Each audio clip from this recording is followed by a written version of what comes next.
All right, team. So super excited to be introducing Brett on the topic of how to get a job in private equity. Brett actually taught a course on this at Columbia University, which he attended, where he got his MBA. And he and I met, I think, about 6 to 8 years ago at a private equity conference where I think our conversation topic was actually ASM and other entrepreneurial ventures. So known each other for a while. Really excited to be doing the interview. He has some materials we'll be referencing. You'll see them in the video when we speak. But otherwise, thanks for coming on. No, thanks for inviting me to talk about this topic here today. Absolutely. Maybe a little bit of your background? Sure. So how many times have you secured a private equity job? Unfortunately, too many, I guess, is the answer. I started my career, like many others, in investment banking up in Bank of America. I was in their financial sponsors group. And so that got me a early taste in working with private equity sponsors. And then from there, I worked for Court Square Capital Partners. They're a middle market private equity shop based in New York City. After that, I worked for Inside Equity, a lower middle market industrial focused private equity firm based outside Dallas, Texas. After my MBA, I went and worked for Sawmill Capital, a generalist lower middle market PE shop. And then most recently, that was in New York. That was in New York, correct. And most recently, our family moved back to Texas due to COVID. We were part of that great reshuffling, I call it. Yeah. And we, as part of that move, I found an opportunity locally here in Dallas with a healthcare-focused private equity firm called Lacher Capital. And what are they focused on? So we are focused on lower end of the market. Typically, deals are kind of 1 to 10 million of EBITDA across several different healthcare sectors. So very, very sector specific fund. And it's their first fund? Yeah, first fund. We did 2 kind of, you call it independent sponsor deals to kind of get the, start building the track record. And in 2018, we raised our first fund that we're investing out today. And knock on wood, hopefully going to be closing that out in the next year or so. Absolutely. And that gives you the opportunity to potentially move up when they raise another fund. And it's kind of a more accelerated timeline sometimes. Yeah, no, that's what's exciting is that we're hopefully going to be raising our next fund here soon, and that's going to provide more roomway to kind of more leg room to grow. And we'll probably talk about that later. Just as you think about firms, just you want to join firms that are growing, raising new funds, because that just creates more momentum, that creates more opportunity for the folks within the firm. Certainly. So on the subject of interviews, there's 2 topics we wanted to hit before we go into kind of the more mechanical approach that you go to, and it's really the objective of the interview, which sounds like very simple and maybe too basic, but I think a lot of people miss this. And then really that creating agency in this industry is really what leads to promotion. So starting with the first one, I've just always found it interesting that I think a lot of people come into an interview and they're sometimes a little bit too honest about where they want to be in 5 years, or kind of don't really try and convince the people that they're absolutely certain they want to be there. And I always think about it as your objective in any interview is to secure the offer. You want to make the decision yours. This is the best practice you will get, and iterations help. I have interviewed countless people, and I'm always surprised when I hear things like, I think this is something I would like to do for the next 2 years, or I'm not sure this is the industry I want to be in, etc. Interviews are practice at selling yourself. Secure the job offer and then make the decision to accept or pass. It's a competitive industry, right? Mm-hmm. It very much mirrors, and I think we'll be talking about this a lot through the interview today. The interview process that you go through to get private equity jobs, is very similar to the competitive processes that private equity firms go through to get a deal done in today's competitive, hyper competitive world. And so you got to be prepared. You got to be ready. You have to really sell yourself, because it's also, this business is about selling themselves, selling themselves and their philosophy and everything else to the market, to entrepreneurs. And so if you can't sell yourself in an interview, how are you going to be able to sell your PE firm to a potential target that you're trying to acquire? No, that's right. I think in this process, we're going to go through pretty detailed examples of how to network, how to get in touch with people, how to really track them down and get in front of them. And I think what's interesting about it is there are a lot of interview processes where that parallel doesn't really exist with the job later. And This one, it's almost precisely exactly what you end up doing for a profession. You have the first few years, which are probably more technical, more behind screens. And eventually you're the guy making deals happen. You're sourcing them, you're in front of people. And so there are a lot of parallels between really securing a job and finding a transaction that you find interesting in this market. And the better you are at it, the more likely you are to find kind of the proprietary deal or something that's more attractive, which I think goes back to this process and finding a private equity job you really want. Because I think private equity gets painted as sort of one bucket. There's people just want to be blindly in private equity, I feel, and there's so many different options within that, which we'll also get to here in a little bit. But well, I think that's a great point, because I think what I found kind of as I've progressed through my career is that, when I was younger, you maybe get frustrated that, one firm didn't work out or another, but as private equity has proliferated, in the market, and there's so many different firms out there with different personalities, with different approaches to how they invest and everything else in between, it really is at the end of the day a fit.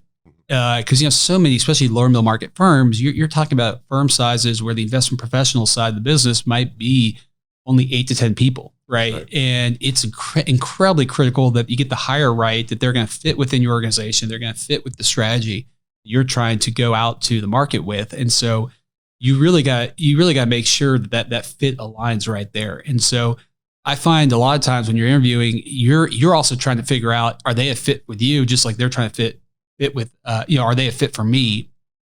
And so, so often I feel like when things haven't worked out, it's actually not a bad thing. It doesn't mean I wasn't capable. It doesn't mean I didn't have the right skill set. It's more that I probably wasn't the right fit. And that's good to recognize up front than getting into a private equity firm and then realizing you don't have that fit right there. And there's so many reasons that they could potentially say no that don't really have to do with your skill set. Yeah. And you have to be so comfortable hearing no, because you're just going to hear it so many times in the interview process and on the job. I mean, that's just kind of how it works. That is a great point. I mean, we'll talk more through that later, but I mean, rejection is such a big part of the interviewing process, and probably much more so than a lot of other jobs out there. I mean, I've had the fortune of working now for, I guess four private equity firms, and I've probably been rejected by at least 10 times the amount of acceptances I've gotten. So it's a very big part of the whole interviewing process. I could easily echo that. Probably more rejections, but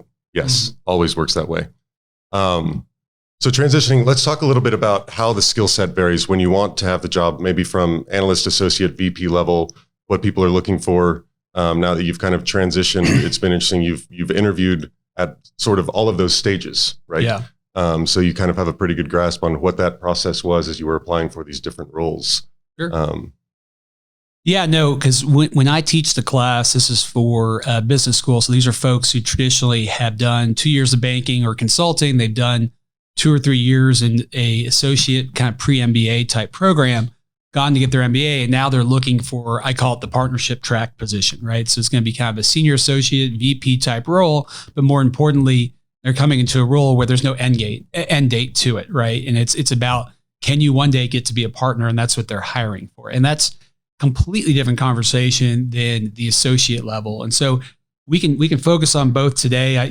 I guess, well, I'd say firstly is on the associate side, it's much more of probably a technical game, right? Because PE firms are small and they don't have the training programs that banks and consultants have, where, I remember in banking, you probably had the same thing too. I had 6 weeks of training, right? Yeah.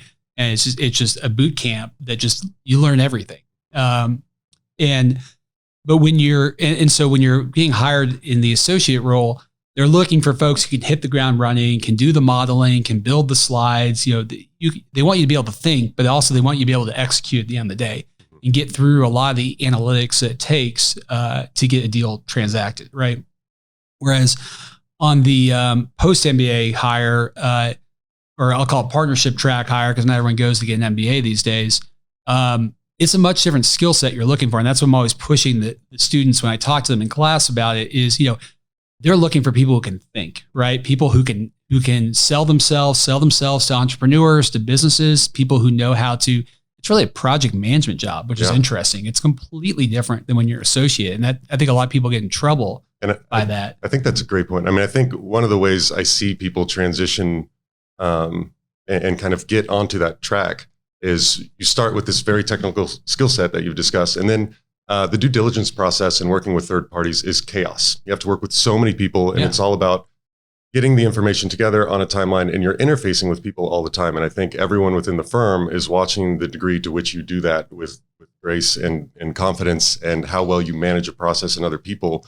Because ultimately, you need to be able to walk into a room and convince majority shareholders that you're the right partner, that they should be partnering with you. And I think that's one of the things that's frequently overlooked at the junior level. I judge an LBO competition, and what I find really interesting, I've judged it for a few years now. And what I find really interesting is the pitch always starts with kind of the investment thesis, and there's never really a discussion about how they got to the point where the seller's ready to transact. Mm-hmm. And that's such a huge part of this. So I think in that transition from analyst associate VP, it's really kind of that transition from technical skill set, managing people, and then being able to kind of transact and get the deal done. No, that's great. And that's a good point, because when I'm talking to the folks about like how you get a job, and I think I'll tailor most of this kind of to the VP kind of post-MBA level, how you tell your story. I see a lot of kids fall into a trap where they say, okay, like I built the model for a deal. Mm-hmm. And what I tell folks is like, okay, pick a deal. You got to tell the story about the deal, right? Show that higher level, intellectual curiosity about like how a deal is done, how it's marketed, how do you convince someone, the merits of it, how you get people comfortable around the risk, right? Sure. And so the model's the base requirement. Yeah, right? and if you're just getting started. Exactly. And if you are interviewing for these jobs, everyone assumes you know how to do the model. So don't tell me you know how to do a model. Tell me, hey, we got this interesting deal. Here is the angle we approached the deal with, which allowed us to ultimately prevail. Here's why we thought it was interesting. Here are the merits. Here are some of our key risks that we had to get comfortable around. Here's how we got comfortable around them, right? And then at the very end of the story, do you say, yeah, I built the model, right? Yeah, but exactly. I want to see that thoughtfulness, like you're thinking like how a partner would think. The partner's not thinking about the model. They're thinking about how do I win this deal and convince others to do it. Yeah, and thinking about the capital. They're should be thinking of it as your money, right? Sure, yeah. Exactly. And we don't expect that, when you're getting a role as a VP or senior associate, it's not like we expect that you are actually pounding the table at the IC. We don't think you actually sourced it. So it's not like we're asking you to pretend you weren't, you were something that you were not, but it's more about, can you act in that role and show that you are thinking along those lines that this role requires you to do, which is much different from what you were doing before when you're an associate. Mm-hmm. Absolutely. So I think in this video, we're not going to talk too much about that technical skill set. We have a bunch of content on ASM that really covers that. We're going to be talking more about the process, managing, whether it's headhunters, firms, and how you manage that data yourself, the outreach, the cold emailing, et cetera. And so with that, I thought we'd just start jumping into landing the job and the personal preparation required, which I'd turn over to you. And I think one thing that'd be interesting is just sort of how it's evolved as you've gone through 3 iterations of this process, how it's improved for you. Yeah, it's interesting. I feel like it's become more and more like how my day-to-day job is in private equity. I mean, it's become very processed in terms of how I've approached my getting jobs in private equity, and it requires a lot of upfront work to get to a final outcome of a job offer, right? And so, typically what I'm doing is, first off, I'm creating a I call it like my background story, my background sheet. And I have a template that I could share with folks. And so I am, writing down every job I've had before. I'm highlighting kind of the transactions I've worked on. And as we were talking about earlier, I'm developing the story for each transaction, right? What's the company do? What was our angle? What were the pros? What were the cons? And then what did I do for that transaction, right? And then And for your first iteration where you don't have transaction history, but what does that personal narrative look like? What are you putting on that sheet? Yeah, that's a really good question. I mean, first off, most folks are still doing banking or consulting before, so you will have some transactions you can talk about, right? When you go to hire, but then also it's telling that story about your interest. Why PE? It's amazing to me how often folks don't have a really buttoned up answer on why they want to do private equity, and given we were talking about earlier how there's so many different types of PE, it really should go deeper than like, oh, I just want to do PE, right? It should be like, hey, I'm really interested in lower middle market companies because I love working with entrepreneurs, or I want to work at mega companies because I want to do just like headline grabbing transactions, massive deals, right? And move markets. And there's no wrong answer, but it's just developing the answer that suits what you're trying to do and who you are and where you want to go. So this isn't something you're turning in. This is sort of your personal narrative to prepare yourself for an interview. Yeah, exactly. So, I'm developing a background story about who I am, starting with like, hey, I'm from here. I kind of walk me through, a lot of times you're going to see an interview. The first thing they're going to ask is walk me through your resume. Mm-hmm. So tell the story of who you are. Where are you from? Where'd you go to school? Like why, I was an engineer at Penn. Like why do you do engineering, as opposed to business, right? Or economics, right? And so, walk through and explain the steps you made and try to tie them to how it's helped you lead you to where you are today, right? And so I think that's really important to have that story down, be able to tell that in a crisp way in a couple minutes. Actually, it's interesting. Like I would practice my story everywhere. I'd practice it on the subway. I'd practice it walking up to school because I wanted it to be so fluid that it just came out naturally. I'd stop myself in the middle, take a tangent because sometimes maybe you're talking to someone and they went to Bank of America and you did too. So you're going to stop your story, highlight the fact that happened, get back to your story, get back on the tracks, or maybe they ask you a question while you're telling your background. And so you're almost like, it's kind of like Steve Jobs, right? I think he practiced 98 hours to do a 2-hour presentation, right? And so, just keep memorizing your background so that it just becomes absolutely natural to give that talk to the interview that you're going to be doing.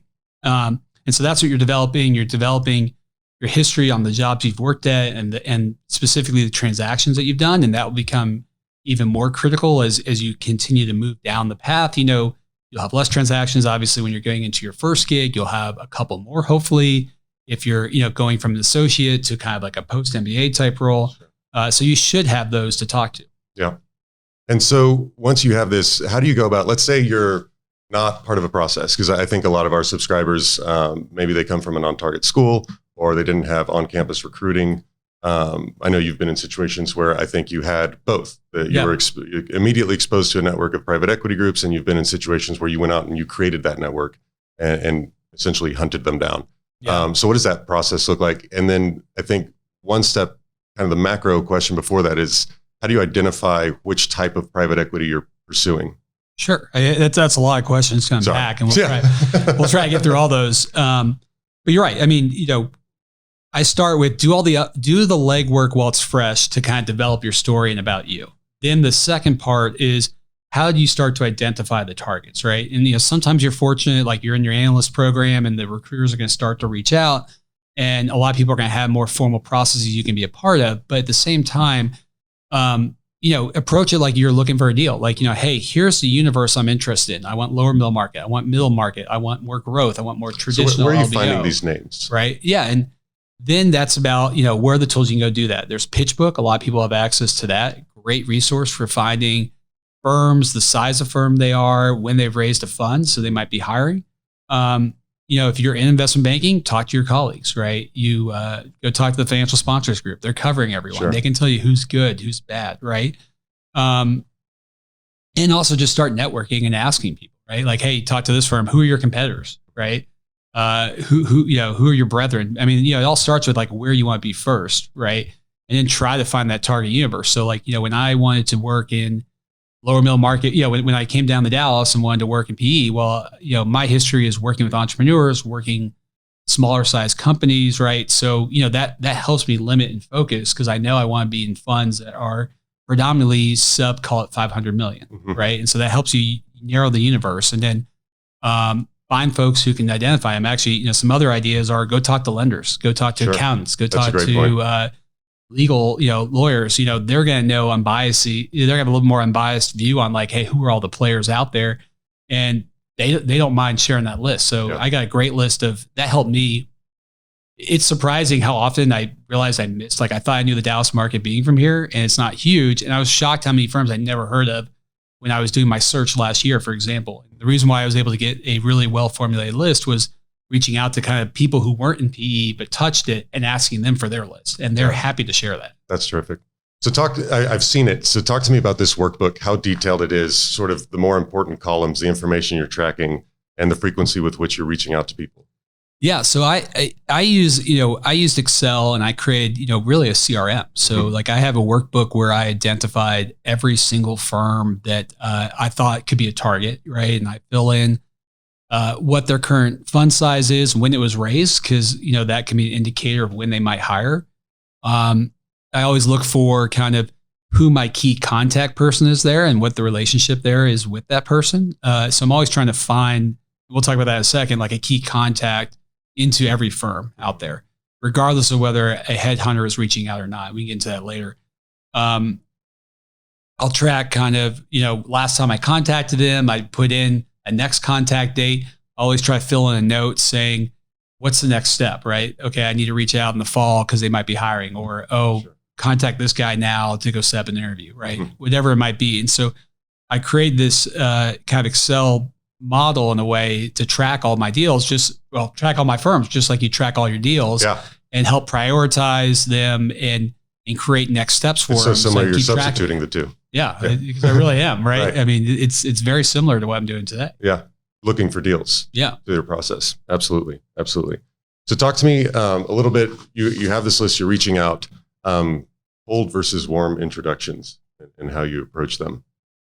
It's so funny. I found I have given up on cold introductions or cold outreaches. Mm-hmm. I don't do it. It's just a waste of time. It never works.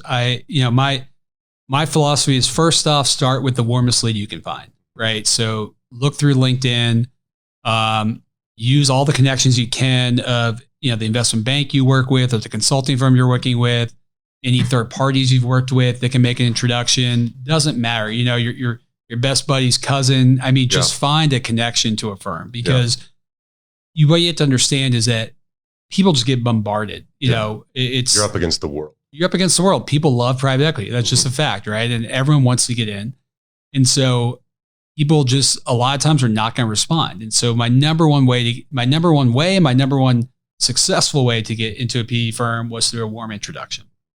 After that, I would, of course, look for some... And just to go back a step, when you're saying a warm introduction, I think of that as networking to create warm introductions. Not someone you've necessarily known for months, but through your networking process, you sort of reduce the degrees of separation, and then you have kind of an acquaintance making the introduction, or how would you think about that? Yeah, right. So it's like a good example would be like if one of my sponsor coverage officers like covered that PE firm, right? Yeah. And they can make a warm introduction to one of the partners there, right? Mm-hmm. Or if a good childhood friend of yours happened to like work with one of the VPs at one of the PE firms, Sure. Like if you emailed me one day and said, "Hey, Brad, I want to introduce you to this really sharp guy," right? I'm going to respond to that. That's interesting, right? And so you're looking for those warm leads, and a lot of times those are hopefully ones you can mine from where you have relationships before, so it doesn't feel like you're giving an ask, and also it's going to be more powerful. You can tell, like if someone and they're asking to get introduced to me, you're going to make a nice introduction. I'm going to be able to tell this is an important person. Versus Certainly. Like if I just find you one day on LinkedIn because I noticed that you're LinkedIn to someone else I want to get to, like that's a little bit harder. Yeah, right. Much harder. Totally agree. And those, I think typically can sometimes work, but not as high of a chance, right? Sure. And so you're right. It's building that network out. And you'd be surprised too, like when you start talking to people, like ask them, "Hey, who else can I get an introduction to?" Yeah. When I was doing my Dallas search, my goal was to never run out of introductions. So when I was talking to people, I was always like, at the end of a call, I'd be like, "Hey, who are one or two other people I should be talking to?" Collecting introductions. Yeah. It's a great way to put it. Absolutely. And I think the other thing that's interesting is when you're reaching out and it's a warm introduction, even if it's an acquaintance or someone you know well, I think there's instances where the most important email you're sending out is the least important email to land in that individual's inbox, right? They're working on transactions. They're trying to close a deal. You may have crafted the most perfect email and they just don't have time, gets buried in their inbox. They flagged it, but they don't go back. So I do think you have to have like comfortable, cordial ways to follow up. Otherwise you just get lost in the shuffle. So, one thing I want to mention first, actually, before I tell a kind of an interesting story along that line, the comment you just made is that I kept a tracker actually of every single conversation I had, who it was and who I got the introduction from, so I could keep track of everyone. I think, for my search in Dallas. Oh, so you kept track of how you met the people also? Yeah, because I thought that was really helpful because you're going to be meeting so many people, and it was so helpful to remember who made the introduction to them, right? Because the reality is that like you find, and I see this, like people are just trying to make this like an end game of like, "Hey, I'm just trying to use you to get a job," right? Sure. And if you can do a little bit extra of the mile in terms of like remembering them, who they are, like how you got introduced, you create a much more lasting impact on that person. And the reality is that you're networking with people who are in and around the industry. You want to make friends with them. Yeah. You want, once you're in the industry, you're going to be working with these people. Yeah, exactly. Right. And so, I actually, every conversation I have, I take notes. And one of the things I do is actually, I like to take notes, not just on the PE stuff, but like when they say like, I'm like, hey, tell me about yourself. They're like, hey, I got 2 kids. I live in Addison. Great. Yeah. I'm actually writing that down. I'm crazy, but like, it's helpful. I think it's perfect. I think it's highly relevant. Absolutely. I had 200 conversations, I think, to get to the job that I ultimately took. Right. 200. So not interviews, but conversations to identify the interviews. Yeah. This was all networking. This was all networking conversations, like 200 I had. Now, a lot of them were with PE people. Sure. Some turned into interviews, but I talked to probably over 200 people, and it's helpful when you can call them back and check in a couple of weeks and be like, hey, how's Johnny doing? Like, how was your trip to Colorado? Whatever it might be. And you're trying to build that relationship with them because maybe it turns into a job, or maybe it's just gonna be helpful down the road. Sure. And so, on your comment around, your email, your introduction might be the lowest, priority on someone's inbox, which is true when they're, even though it feels so important when you send it, right? It's just not. And so I once emailed a guy, and I used to do this thing where Google had this like snooze button, or I think I still have it. And so I would snooze every email I sent 1 week. Oh, brilliant. And so 1 week from any email I sent, it would pop back up. Yeah. And if that's a great tip. They hadn't responded, I would send a follow-up, a nice email, obviously. Sure. And I had a guy call me once, and he said, Brett, the reason why we're on the phone and chatting is because I can't tell you how many people email me and they never follow up. Never, right. Absolutely. And I actually have a policy of never responding on the first email. I want to see people who are persistent. That's huge. And I said, that's great. I got to tell you a secret. I cheated. I used the snooze button. But glad we got to be on the phone anyway. But it's kind of, I think that's like so important, because I think people worry about being too persistent or too sort of in someone's face. And it's actually sort of a trait required for the industry. You sort of have to be following up with people. You have to be persistent about it. And so I do think people take that into account when you're applying for a job. They're like, here's someone who will be doing this on the other side when we hire them on our account. No, you're right. And you can be persistent and still be, still doing the right way. Right. And so I completely agree. And I think a lot of people will look at that favorably if you show that kind of consistency in terms of following up and continuing to try to move the ball along. Right. Yeah, absolutely. So wanted to kind of, provide that thought. Sure. All right. So our last bullet on networking is the coffee chat, which is hugely important. So talk to me a little bit about your process around the coffee chat.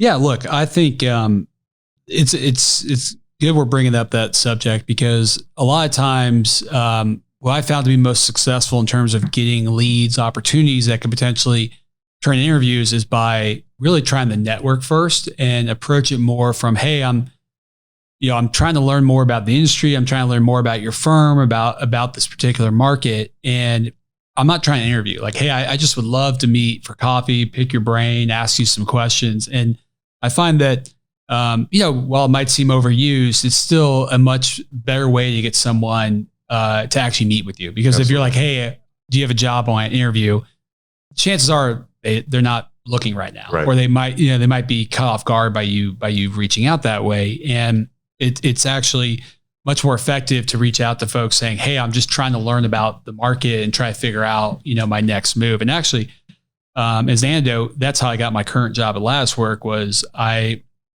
got, one of the partners at Latticework, I'd heard his name a bunch, that he was, a very good guy here in Dallas, was doing interesting deals. And so I kind of reached out to him just to connect. And actually, it was during COVID, so we were chatting on the phone. We weren't actually having coffee, but through that conversation, and actually I think we had a better conversation because it wasn't an interview. It's just connecting. That at the end of it, he's like, hey, actually we're looking for someone. Would you like to interview? Right. And so that it actually ended up working out. And then, lo and behold, I'm fortunate enough to have a job there now. But I don't think that would have happened if I interviewed him right from the start saying, hey, are you hiring?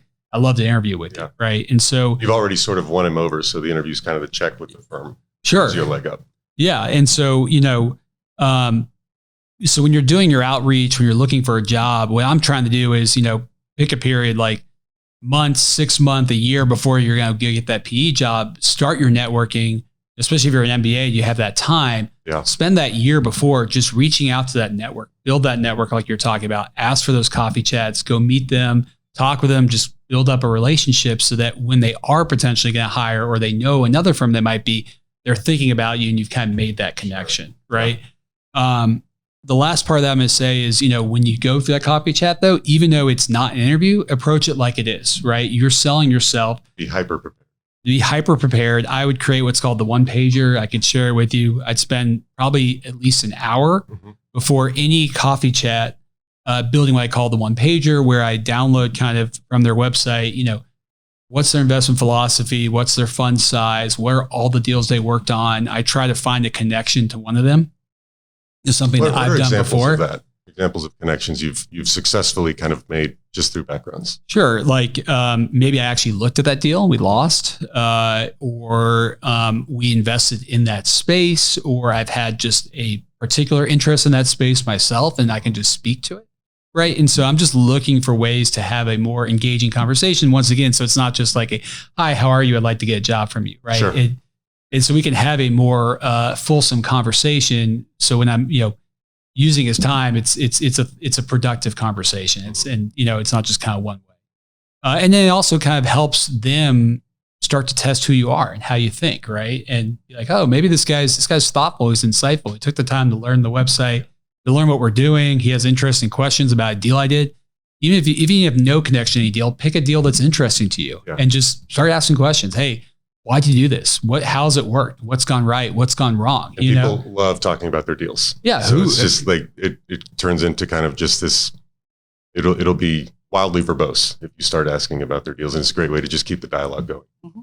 You're just trying to have a good conversation. Right. And so that's how I kind of think about that coffee chat. And so like when I was looking for my job here in Dallas, or even with my MBA, for example, it's like the first year, when I was in my first year of MBA, I was not trying to get a job. I was actually purposely not trying to get a job. I was purposely trying to just network and have good conversations with folks so that when it came time, absolutely. Yes. Yeah.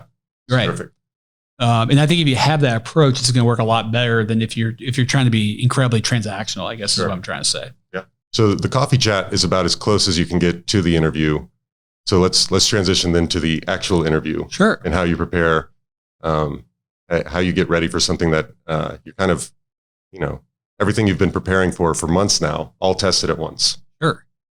Yeah. I mean, look, as you can see, like I'm a pretty processy guy, right? Wildly in what I'm doing. so. Wildly, right? Yeah. I was an engineer, so it probably comes through. We talked about the background research before. The reason why I like to do that up front before I start my kind of search process is one, it's going to be fresher in your mind, right? Then, if you're an MBA, you're 2 years down the road, it's amazing how much you forget about what you were doing 2 years ago or in your investment banking. So recording stuff along the way is incredibly helpful. And then the second thing is that the interview process, you never know what's going to happen and it's going to come faster than you think. And so, I don't like to cram. And so by doing all that work up front, then when it comes time to interview, I feel much better prepared already. And all that's kind of left is doing the research on that specific firm at the time, right? And if you're fortunate, maybe you've had a coffee chat with someone from that firm or someone who knows about that firm. And so you already have some intel done already. Yeah. Every coffee chat I did, just like I was talking about all the conversations, I'm taking notes. And I found that incredibly helpful because not only was it just about building those relationships, but when I'm doing coffee chats, I'm learning about the market, who's doing what, who's raising funds, what they're doing. And so when you get into the interview, you're building on the knowledge you already have. And I feel like so many people miss out on that because they're not recording and you're just not going to remember everything. Right. You're having so many conversations. Yeah. And so I'm always looking back on all my notes on conversations I've had in the past so that I can be like, okay, like this firm, last time I heard they're raising this capital. Let me find out more about how that fundraise is going, right? Where are they in that process? Or, hey, they were doing this deal. Let's go talk about that again. They're going to like that. Like I'm continuing that conversation with them. And I think I would add, I'll see if you agree, but I think the more prepared you are, the more an interview becomes dialogue versus like a Q&A round where you just feel like you're just being attacked with questions. The moment they realize that you're really engaged, familiar with their firm, it's almost disarming, and the questions will kind of, it will become conversation that you can kind of enjoy and make a good impression with, versus just being attacked with highly technical questions. Yeah. No, that's fair. And actually that's a good point to get a little more tactical for a second on the prep for the interview is, what you got to remember is folks, not everyone's trying to be an asshole, but people do want to test you. They want to see how you think. Sometimes they want to purposely throw you off kilter a little bit to see how you're going to respond. Right. Yeah. And so as you think about your prep and you're going to be talking about your transactions, like, if I can tell you, especially at the post-MBA type role, when an interview goes it's like this, walk me through your background. Great. You spend 3 to 5 minutes, you walk through it. Maybe there's some follow-up questions on that. What's the next question? Yeah. Tell me about a deal you worked on. Explain it to me, right? You know what's going to happen, right? Yeah. And if you don't, you're going to find out really quick through your interview process. And so you're typically going to go through your background. You're going to go through one transaction, sometimes two, in good detail, and expect to be able to talk about it for 10 to 15 minutes. And then sometimes they'll give you a case study, or they'll ask you some kind of just like teaser type questions maybe. And then it's probably going to wrap up that interview, right? It's incredibly consistent across the board. And so what I'm getting to is that on your transactions, first off, it's on your resume, be prepared to talk about it. If you don't want to talk about that transaction, don't put it on your resume. Yeah. Sometimes people try to pick the one, not the first one on purpose, right? Entirely. And then the second thing is that be prepared. Try to know everything you can about that transaction, right? I mean, I worked on a deal that provided scrubbers for coal-fired power plants. They help scrub CO2, right? And one of the questions I got, I'll never forget, was like, some guy asked me about the concept of, do you know about peak versus base load power? And what he was trying to understand was, do I understand the concept of how the industry operates? And he was asking about that. And interesting. And I started answering it, and he was like, all right, good. He didn't want to hear the full answer. Yeah, what he wanted to see, know you were there. That I was there and I didn't just do this deal. Like I took the time to understand the industry. So be ready. You're going to get questions left and right. And then part of the good part too, though, is that a lot of times they might not know your deal. So they're going to try to ask you questions. So just be confident in how you answer. And it's okay if you don't fully know the answer, just give the best answer you can.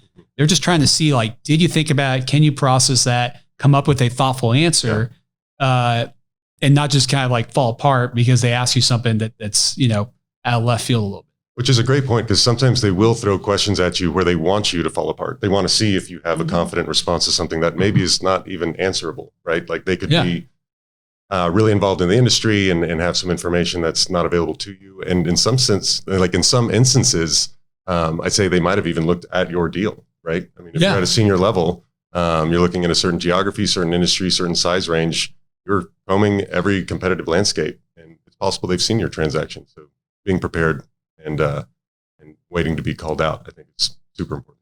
No, for sure. And I think sometimes folks are going to they're going to purposely just keep diving deeper. Why? Yeah. Why? They're not doing that because they know something you don't know. They're just trying to see how far you can go. Right. And so trying to remain calm through that and give good answers. And then you should be ready to answer basic questions. Like, even as you get to the post-MBA level, sometimes you will get still kind of not brain teasers, but people will make sure you understand like how a cash flow statement works, how to walk down the EBITDA, or how depreciation goes through an income statement. That's more of an associate type interview question, but still be prepared because it might come sometimes, right? And you don't want to lose because you screwed up on something so basic you just haven't thought about it in a while. Right? Those get wilder and wilder the more junior you are, right? I remember being asked the square root of 50 to 3 decimal points in one of my analyst interviews. Can't think of what else. So, what's the wildest question you've been asked? Oh man, that's a good one. I think I got like a square root question once when I was going for a internship. Yeah, I definitely had some funny ones when I was interning. But people just want to throw you off, right? I mean, that's it. I mean, I think the most ridiculous thing I did to someone was they came in for an associate position, and I told them if they beat me arm wrestling, they had the job, just to see what his reaction was. That was it. I just wanted to know. Just want to see. Yeah. Obviously, we didn't arm wrestle. I mean, one of the questions I loved the most was like, I put like a lot of people my interests, and I love when I've had people be like, "What was the last hike you did?" Yeah. What was the last book you read? Right. Right. That's great when you get it. Right. Yeah. When people are like, let's understand this guy. Doesn't happen often. No, for sure not. Right.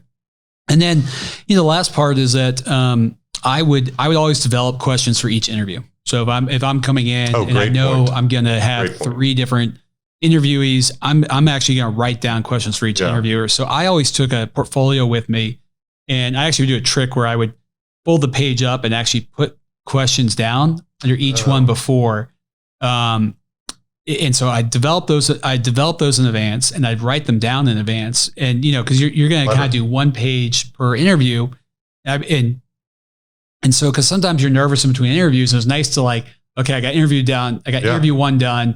What were the 3 questions I had for interview number 2? I might forget. So, hey, it's right there. Hold it up nicely. It's kind of hidden. They don't realize that. Yeah. And so to make sure that you have thoughtful and different questions, because people will pick up if you just keep asking the same stuff over absolutely. and over. And I think the last thing you want to do is be mute when they turn it back to you and like, do you have any questions for us? If you just sit there silently, it's really goes against you. And have something more thoughtful. And, look, I'm not afraid. I'm surprised by how few people, when I'm interviewing them, take notes.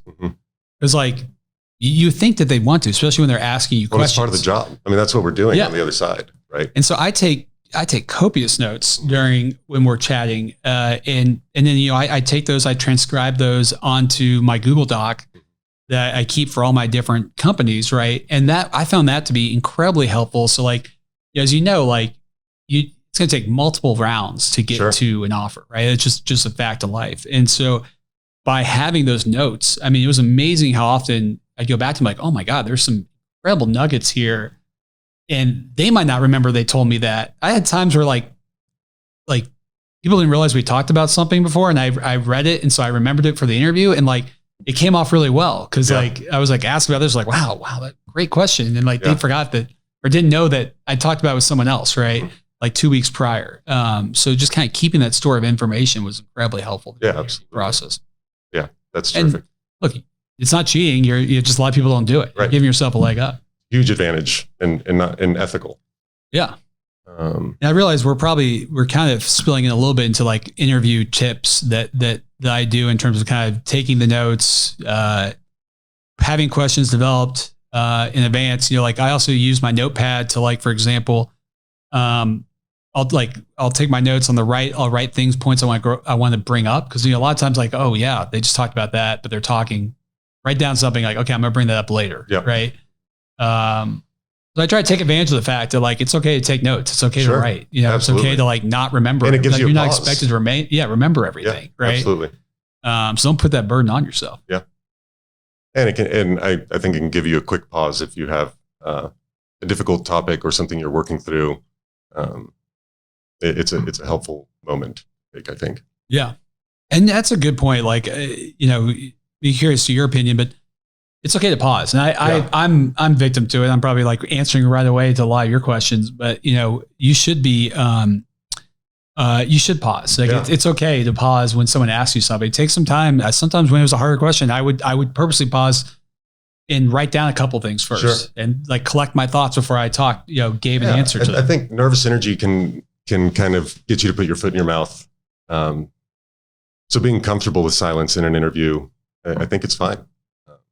If it's a technical question, maybe like less so, but anything about your background, I do think it's great to be prepared with kind of an approach to getting out of a technical question you don't really know the answer to, right? Mm-hmm. It's kind of, you need to speak around that question or speak to a relevant topic, confidently state that it's something you can understand, will understand, but it will otherwise sort of derail your interview.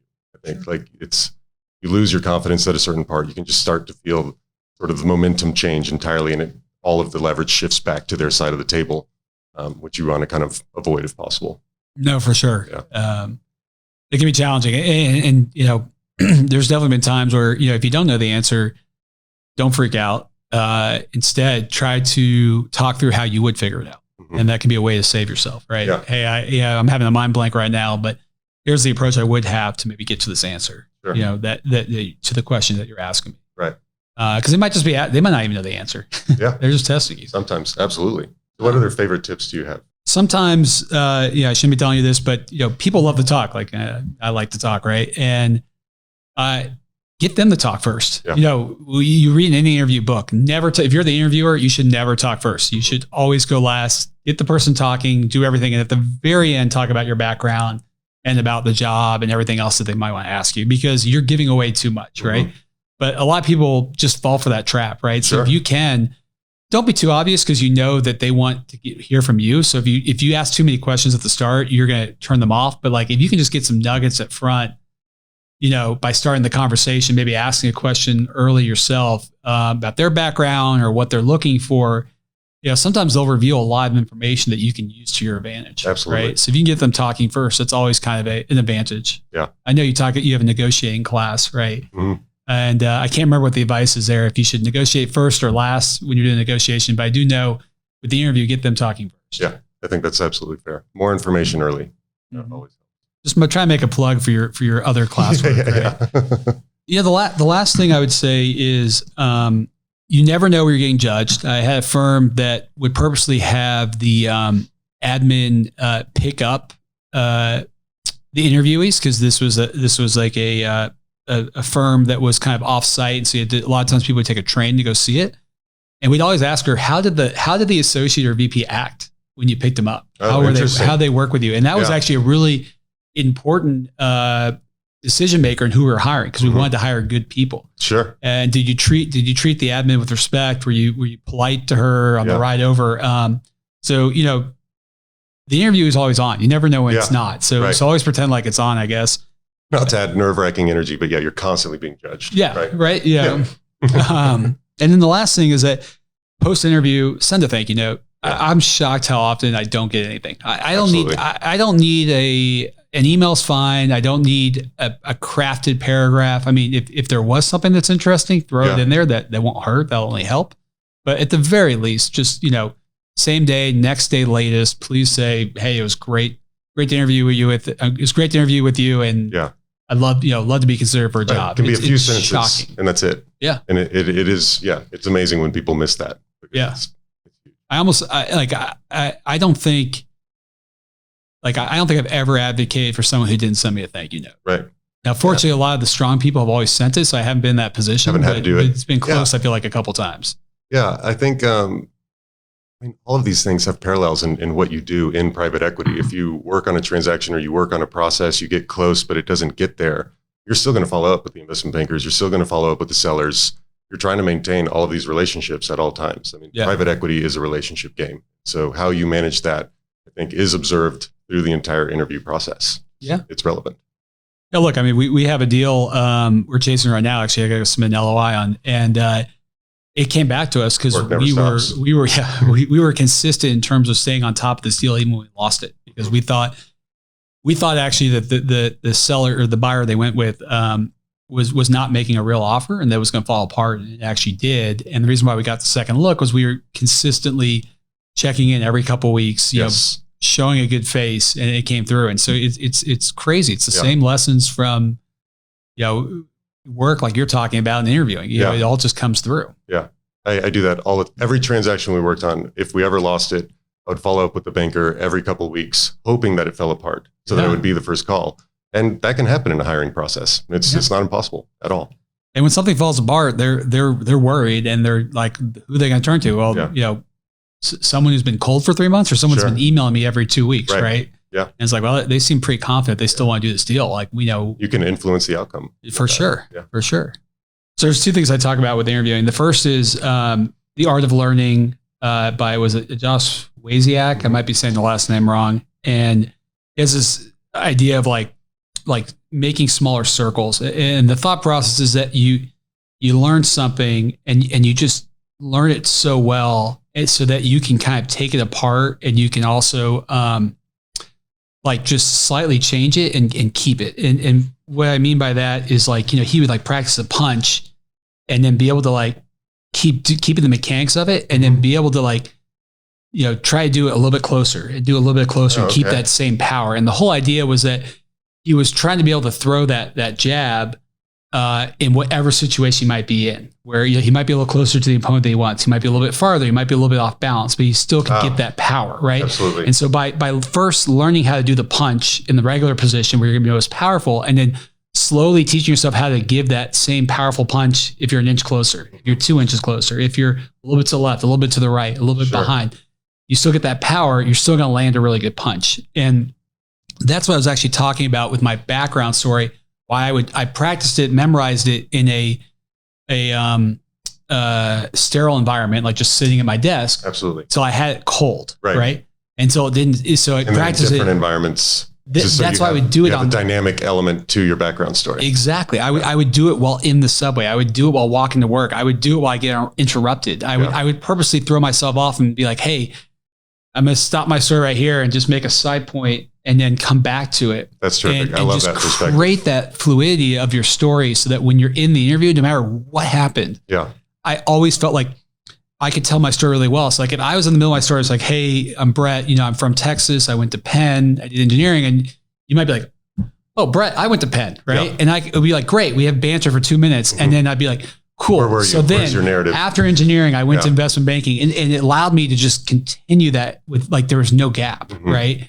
And not get me thrown off. And so that's that kind of concept of like the making smaller circles from the art of learning that I borrowed for how I approach the stuff that you need to memorize and nail for any interview. That's terrific. So that's the first concept of how I think about just not just interviewing. It's almost like anything where you're like, I know I just have to do this one thing, right? I got to do it well. Like when your job, it's more like the pitch on who your firm is, right? Yeah.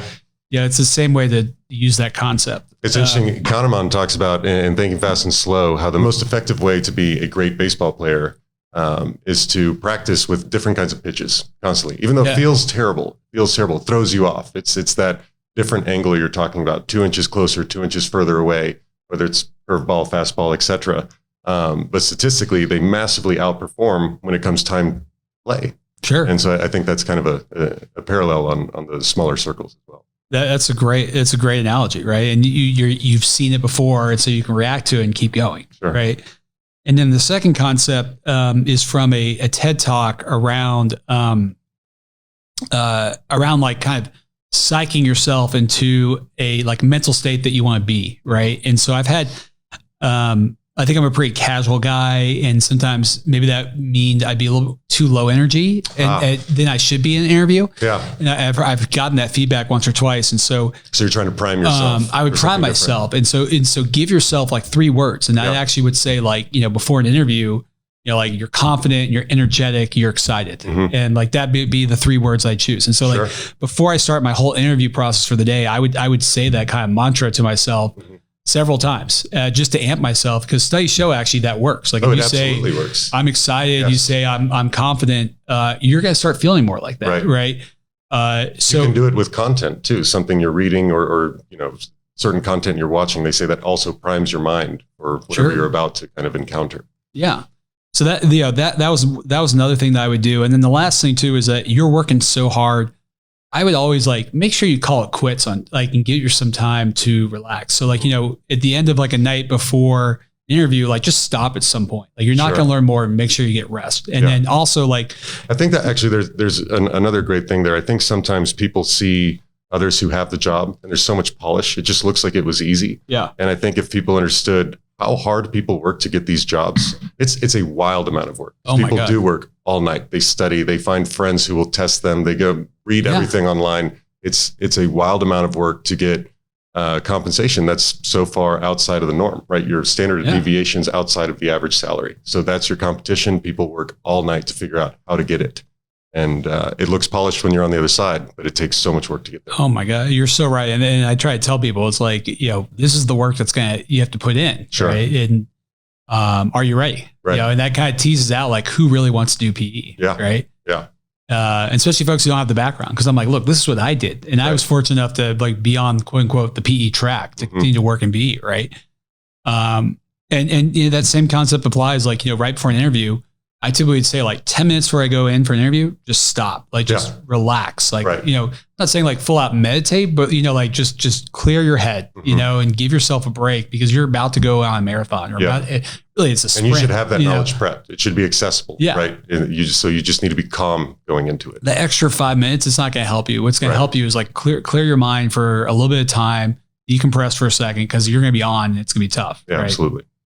Okay, so let's talk about post-job offer. Finally get through the interview, get the job offer. How do you respond? What steps should you be taking to make sure kind of get the compensation you want, talking to the right people, et cetera? Yeah, look, I think two things.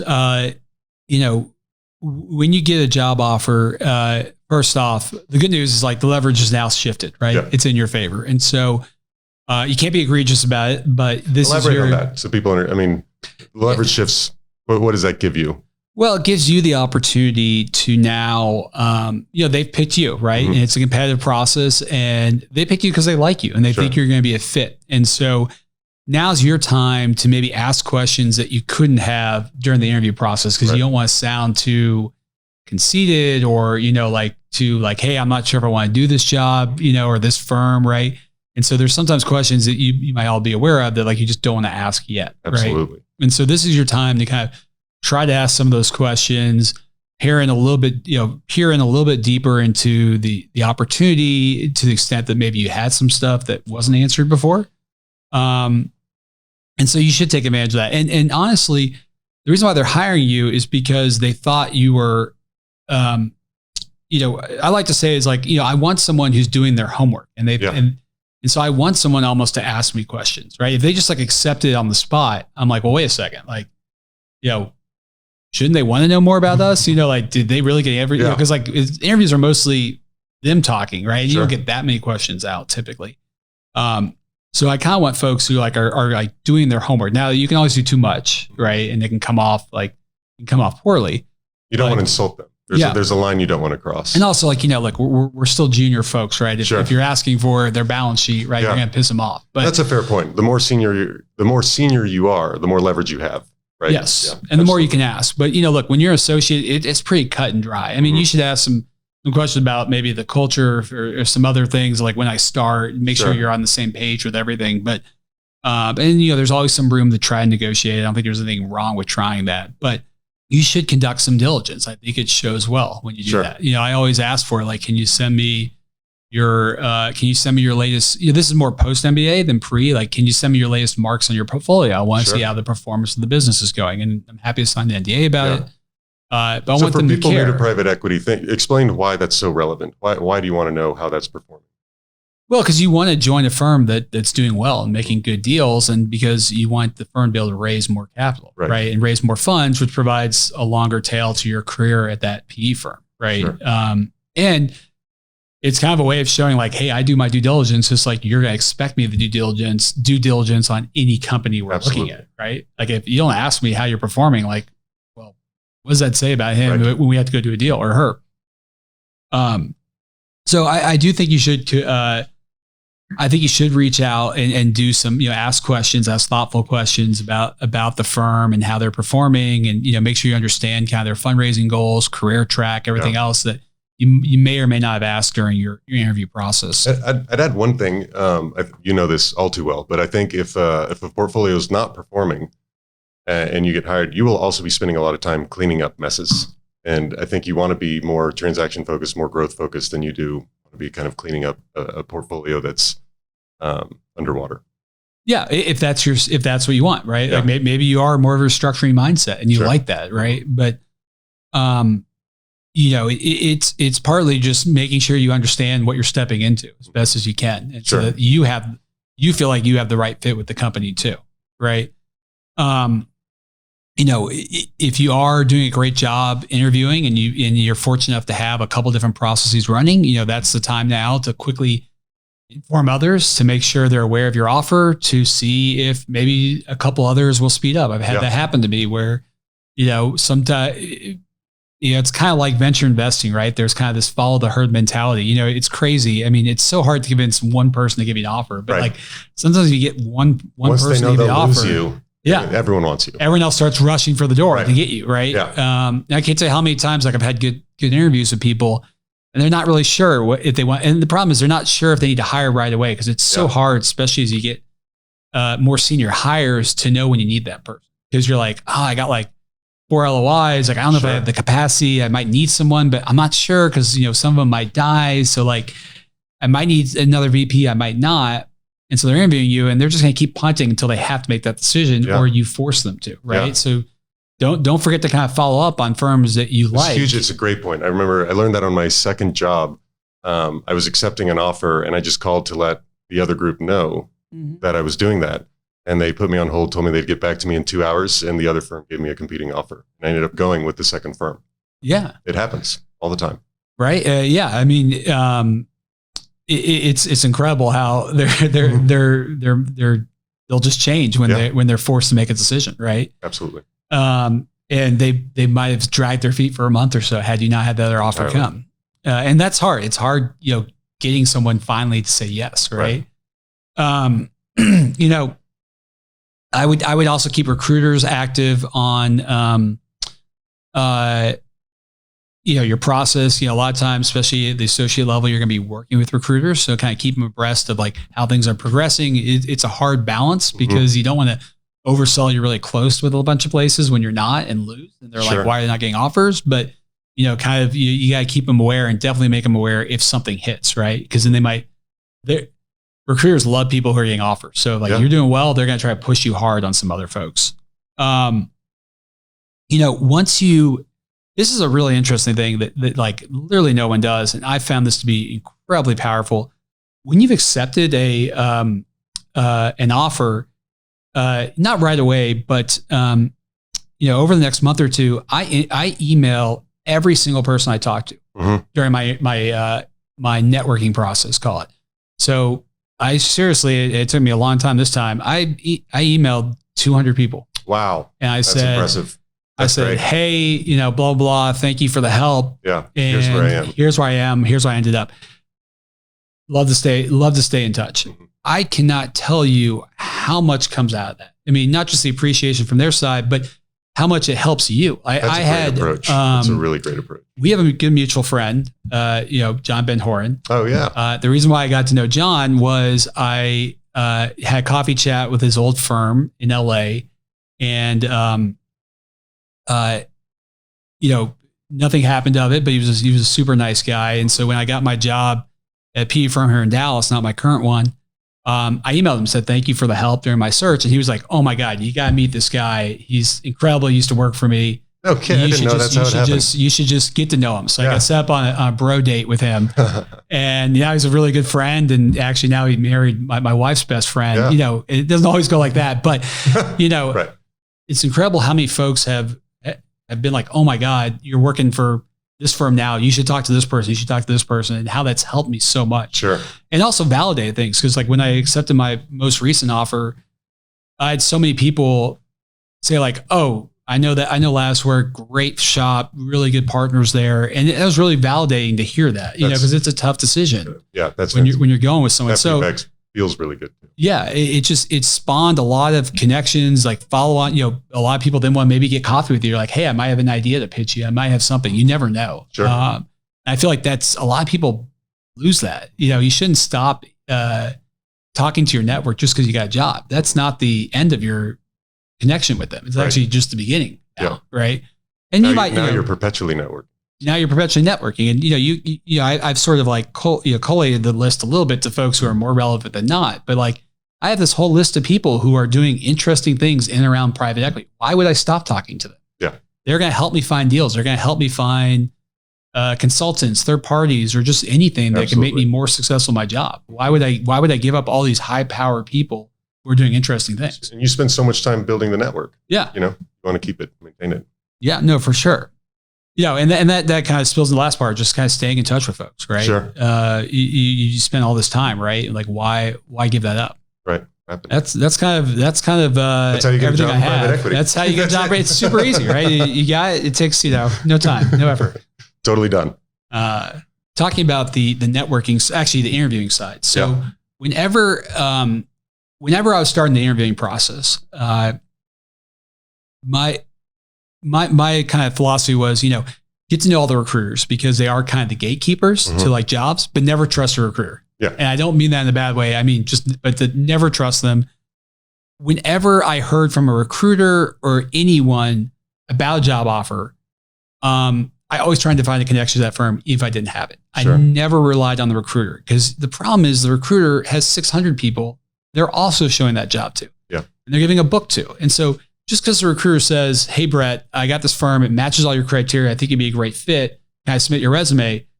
Yes, you say yes to that, obviously. But don't rely on that because they're at least going to submit another 100. And so how do you ensure that your resume gets pulled so you can at least get that first conversation? And that's really your goal. You want to have a connection beyond the recruiter. You are trying to get to that first interview. Absolutely. Like, it's like, then it's on me. Like my goal is, can I get someone can I use my network to have someone say, hey, you should give Brett a shot. Sure. And I leverage that relationship and then give myself the opportunity to shine. Because at the end of the day, there's so many people who want to do PE. Any one job probably can get 100 good resumes. So why is yours going to get pulled? And thousands, right? Yeah. And so never rely on the recruiter to pull you. You need to find a connection into the PE firm so that there's someone saying, hey, I got the stack of resumes. Make sure Peter's resume gets pulled and gets a first round interview. Yeah. Right. I don't expect anything more. Just give me the chance. Sure. Right. And so don't trust them, always use them to find out who's out in the market, who's active, who's hiring, and then make sure you go around and make sure your resume is getting pulled and that you're getting an interview. Yeah, absolutely. All right. So we were just wrapping, but Brett had an amazing idea. You want to tell me a brilliant idea? Sure. I think it'd be great to, come back in a couple months and do with kind of Q&A that you guys provide. So if you guys enjoyed the video, you have follow-up questions about any part of this kind of conversation that we had, any questions around interviewing or any experiences you had that, you'd love to hear our input, because Peter's also done a lot of interviewing himself, and unfortunately, we look forward to kind of answering some questions you guys might have. Yeah.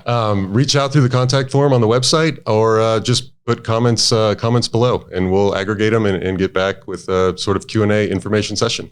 Yeah. Look forward to talking again. Yeah. All right. Cheers.